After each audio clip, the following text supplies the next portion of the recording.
Y la situación amerita, ¿no? Nunca tan ideal como hoy para dialogar y analizar lo que ha pasado ayer. ¿Qué tal? ¿Cómo te va? Buen día. Bienvenido a Más Noticias.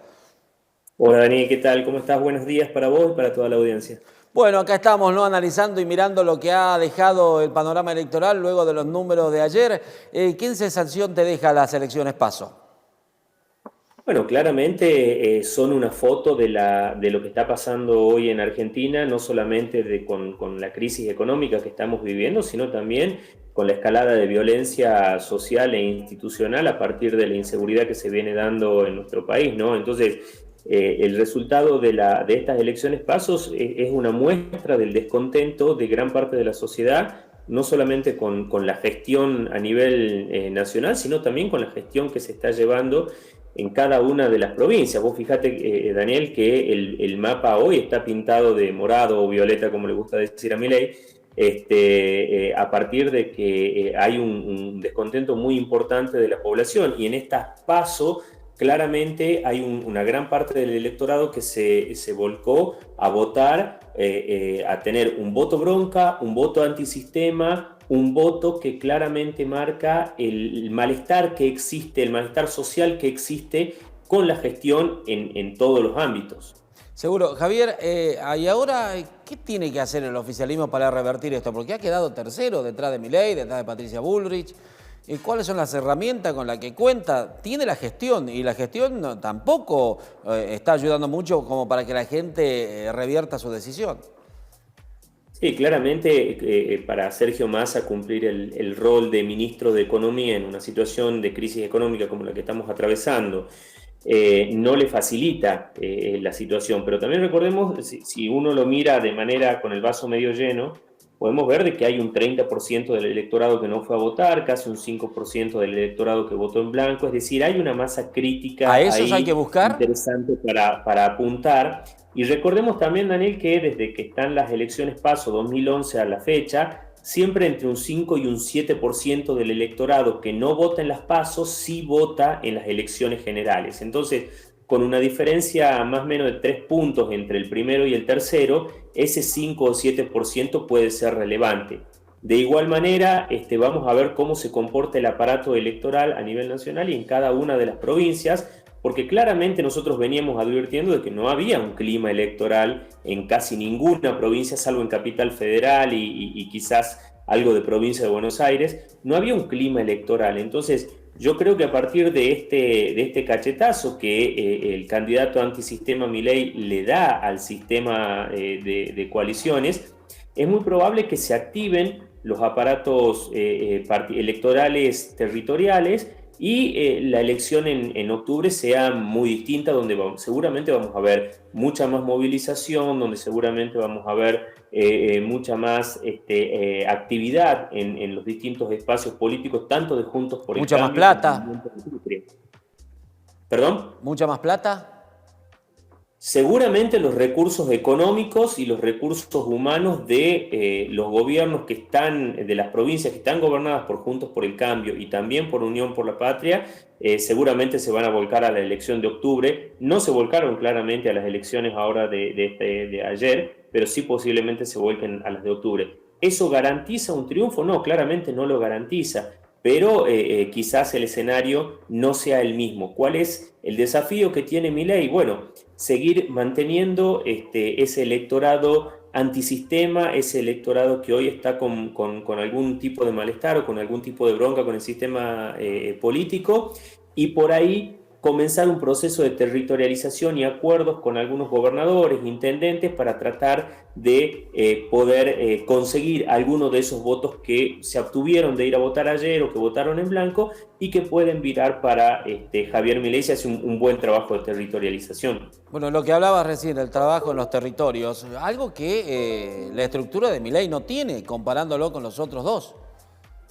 No, no lo tiene y a muchos le llamó la atención de que no teniendo fiscales en las mesas o no teniendo un trabajo territorial, porque él claramente hace un tiempo dijo que no se identificaba con casi ningún referente territorial, salvo con Menem en La Rioja y con Ricardo Bussi acá en Tucumán. En los otros territorios no tenía grandes referentes, ¿no? Entonces, en ese sentido, a todos les llamó la atención que sin una estructura territorial obtenga el caudal de votos que obtuvo, pero la explicación viene básicamente por esto, ¿no? Nosotros también veníamos advirtiendo que había un voto joven antisistema que seguramente lo iba a votar a Milei, pero a ese voto joven antisistema se le suma gran parte de la clase media o ex clase media que está muy disconforme con la gestión nacional y con algunas gestiones provinciales, y en ese sentido ese voto también termina yendo a la figura de Javier Milei, no así a los candidatos a diputados que tenía en cada uno de los territorios.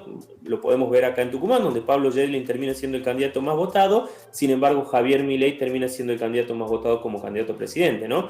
Entonces, en ese sentido, esto se va a replicar en algunas provincias y podemos ver de que la figura de Javier Milei, esta figura que es bastante controversial, encarna el discurso antisistema, encarna el discurso de voto bronca, encarna el voto pasional, digo, con todo este contexto complejo. Por ahí mucho el voto racional se convirtió en voto pasional, y ese voto pasional generalmente no se queda en el medio del espectro ideológico, sino que se termina yendo hacia los extremos. Bueno, Javier Milei representa eso.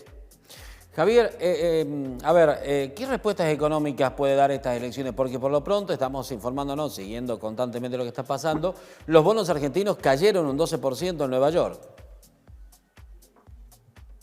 Seguramente va a haber coletazos económicos importantes, ya lo vivimos en otras elecciones PASO, en las últimas elecciones PASO para presidente vivimos también esos coletazos económicos. El mercado no tiene ideología ni nada por el estilo, entonces seguramente se sentará a charlar con los equipos económicos de Javier Milei, de Patricia Bullrich y también de Sergio Massa.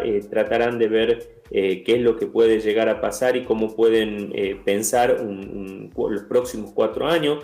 Sea quien sea el presidente o la presidente en los próximos 4 años, va a tener un Congreso súper heterogéneo, donde las negociaciones para sacar cada una de las leyes que necesitan para garantizar la gobernabilidad va a ser un proceso de negociación muy arduo. Hoy tenemos escenarios de un Congreso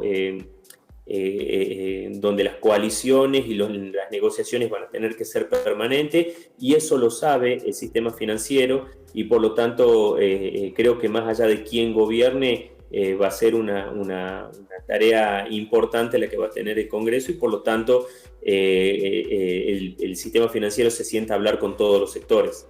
¿Cree que los resultados se hubieran dado igual de ser otro el candidato? Porque en el camino quedó la fórmula Aguado-Mansur. ¿O esto no había vuelta que darle y el nombre que iba a tener la misma suerte? Yo creo que, creo que hay un voto bronca por el contexto en el cual llegan las PASO, ¿no? Un contexto de profunda inflación, un contexto de una disparada del dólar gravísima, y un contexto de violencia por la inseguridad, violencia institucional y también violencia social muy, muy grande. Entonces, más allá de que quién haya sido el candidato en primera vuelta por parte de la coalición oficialista, el voto bronco se iba a manifestar. Quizás Milei no iba a llegar primero, pero podía llegar segundo, pero el escenario de tercios no se iba a modificar. ¿Las estrategias cuáles serán ahora? ¿Qué opinas vos de los 3 contendientes que llegan al 22 de octubre? Primero, tanto para Juntos por el Cambio como para Unión por la Patria, la estrategia será bajar a las provincias donde cada uno de ellos gobiernan y comenzar un proceso de fidelización del voto. Yo creo que Patricia Bullrich tiene un escenario bastante complejo, porque el votante de Patricia Bullrich es el mismo votante de Javier Milei.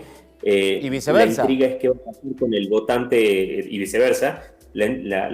Vamos a ver qué pasa con el votante de Larreta, ¿no? Si se va hacia Schiaretti, si sigue estando dentro de Juntos por el Cambio o comienza a votarlo a Milei. Dudo que lo vote a Massa, pero vamos a ver qué es lo que puede llegar a pasar.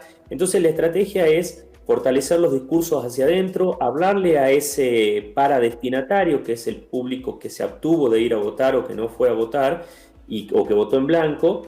Y también yo creo que si algo ha aprendido el sistema político electoral en las PASO, es lo que sucedió en 2019 con Macri, que pudo recortar 10 puntos de diferencia con Alberto Fernández, comenzando una campaña de territorialización muy importante con la campaña del Sí se puede. Y bueno, a partir de eso yo creo que los candidatos, tanto Sergio Massa como Patricia Bullrich, tendrán que comenzar a recorrer la Argentina, hablar con los referentes políticos en cada territorio, gobernadores, intendentes, etcétera, etcétera, y comenzar a acercarse un poco más de gente, mucho más mejorar la gestión, ¿no? Por parte de Sergio Massa, que es fundamental si es que quiere llegar al balotaje en noviembre.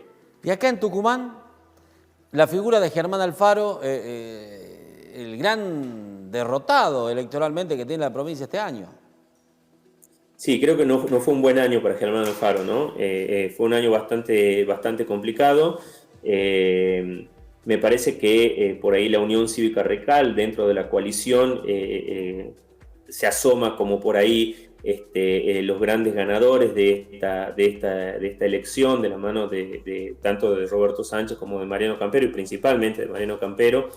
Entonces, yo creo que seguramente va a haber un reacomodamiento en Juntos por el Cambio. Veremos si la coalición se va a mantener a futuro, o si el Partido de la Justicia Social se abrirá de la coalición. Y bueno, y también hay un gran desafío por parte del gobernador y del oficialismo local, que tendrán que pensar por qué municipios como departamentos como Cruz Alta, Tafí Viejo, Famaillá terminaron perdiendo para gobernador, ¿no? Entonces, bueno, ahí habrá que ver cómo comienza el trabajo en los próximos días, porque no queda tanto para octubre.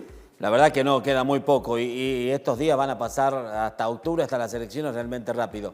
Muchísimas gracias, Javier, por estos minutos, son muy amables, y para pintarnos un panorama entonces de los que piensan y de los que saben, los especialistas en política. Nosotros transmitimos nada más lo que sucede acerca de lo que ha pasado ayer.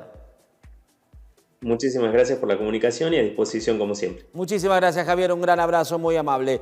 Javier Gio, entonces, politólogo, analizando junto a nosotros los resultados de las elecciones de ayer y lo que vendrá para las nacionales. Pauli.